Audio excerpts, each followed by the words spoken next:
Y ojo, otra buena noticia de la cual vamos a hablar acá con un especialista en minutos es el hecho que el presidente del Consejo de Ministros, don Gustavo Adriancén, señaló que para este año se esperan 500.000, ojo, medio millón de nuevos puestos de empleo formal, en un país cuya economía supera el 70% de informalidad. Si esto es así, sería una super noticia.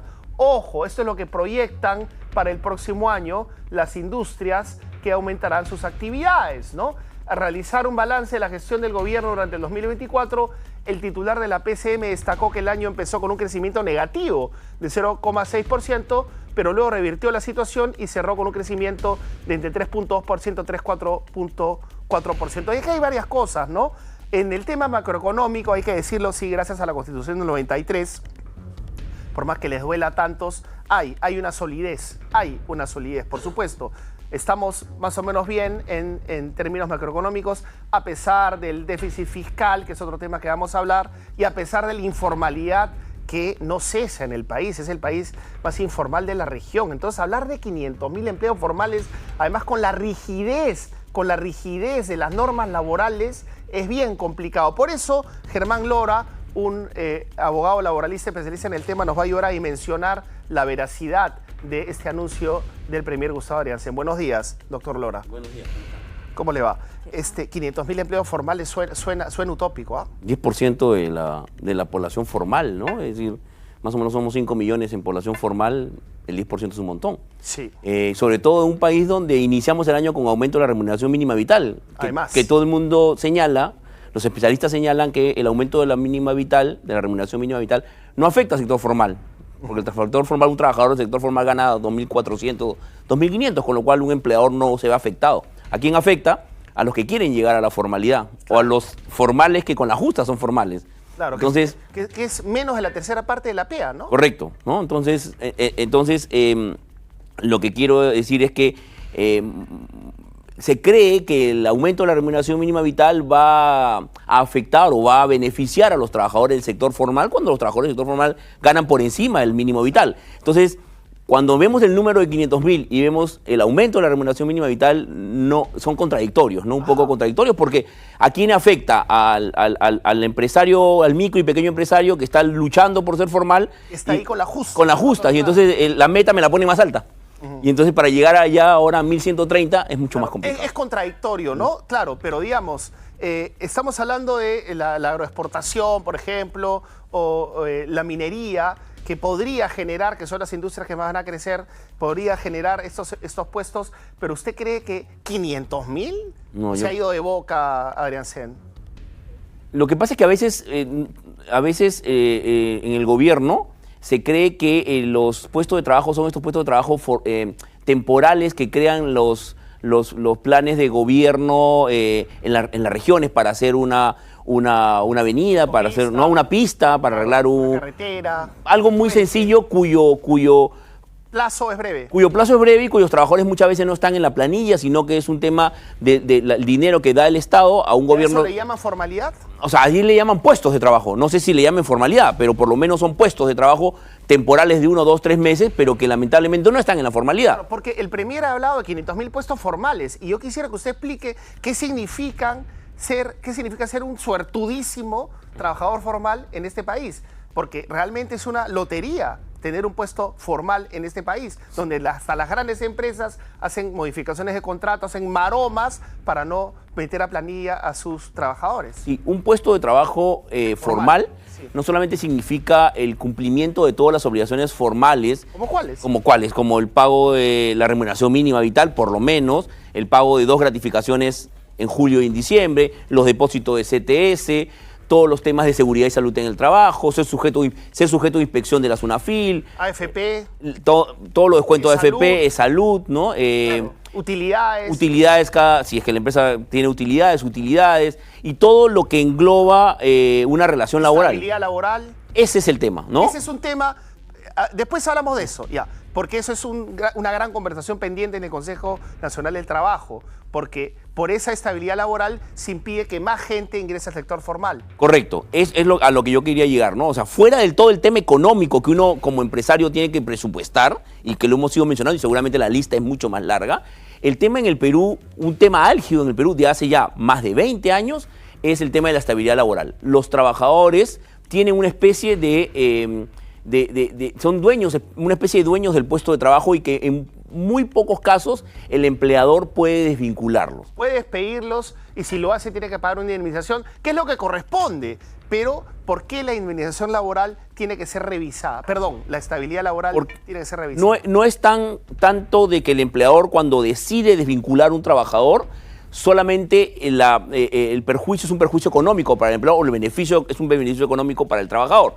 Cuando un empleador decide despedir a un trabajador, se generan dos derechos en el trabajador. El derecho a ser reparado económicamente con la indemnización, que está muy bien, o el derecho a ser repuesto en el puesto de trabajo, ¿no es cierto?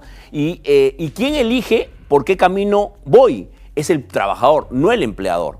Y entonces lo que hay es que el trabajador normalmente lo que busca es la reposición, judicialmente va al Poder Judicial para pedir la reposición a efectos de que se entre en un proceso de negociación para que la indemnización sea mucho más elevada a la legal.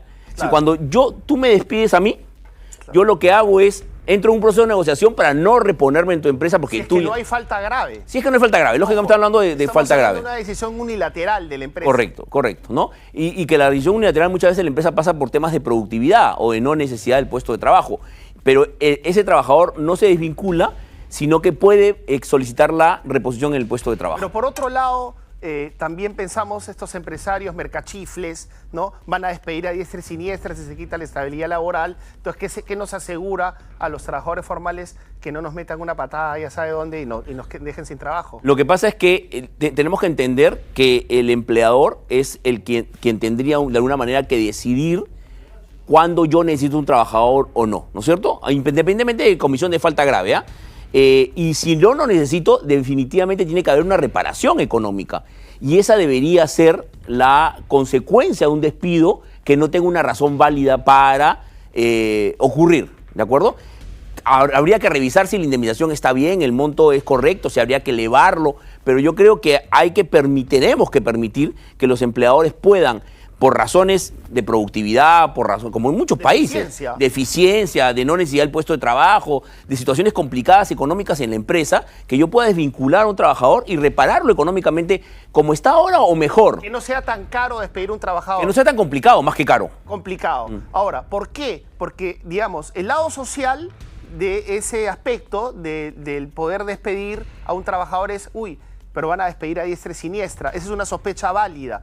Pero el lado social el otro aspecto de la ecuación es que esta rigidez impide que muchas más personas accedan a la formalidad y a los demás derechos laborales. Correcto. Ese temor que tienen los empresarios de meterse en una relación laboral, que puede ser una relación laboral muy dura, hace que no se abra la posibilidad de crear más puestos de trabajo, de generar más posibilidades para que hayan empleos de trabajo formales. Es una valla, un muro que impide, básicamente la estabilidad laboral mal entendida, impide que más trabajadores accedan a la formalidad. Correcto.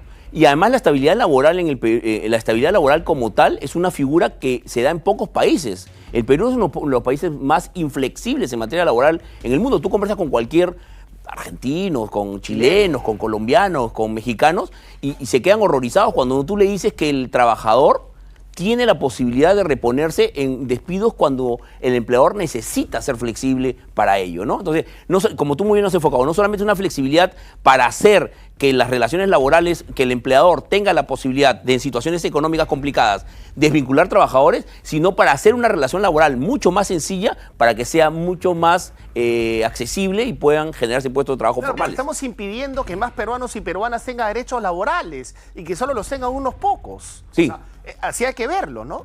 Sí, efectivamente, es muy interesante cuando se emiten muchas normas laborales, más feriados, más protecciones, y uno no se da cuenta que solamente está legislando para pocos peruanos, ¿no es cierto? Y debería estar legislando para ese 70-80% que está fuera de la relación formal. A eso hay que apuntar. Y después podemos comenzar a hablar de relaciones formales más duras, más complicadas, pero tenemos primero que incluir más gente en relaciones laborales formales. Claro, y entonces hablar de 500.000 puestos de trabajo formales, porque en rigor estamos hablando de 500.000 puestos de trabajo con estabilidad laboral, yo creo que es demagogia.